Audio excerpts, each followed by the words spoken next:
Liệu cả đời không rực rỡ thì sao?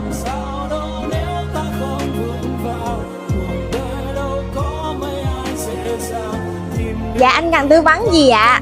Liệu cả đời không rực rỡ thì sao? Cái thằng cha này có bị khùng gì trời. Dạ anh, nếu như mà anh muốn cả đời này rực rỡ hơn thì anh thử tham khảo chiếc ZN350 thử xem là nó có thay đổi cuộc sống gì của mình hơn không nha. Ok, mày giới thiệu cho anh coi thử đi.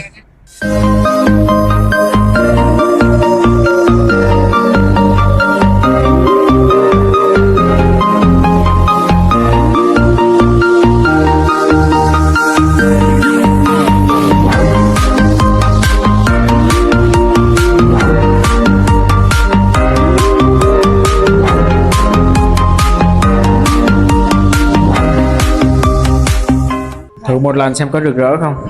Ok, vậy chốt cho anh chiếc này đi. Dạ.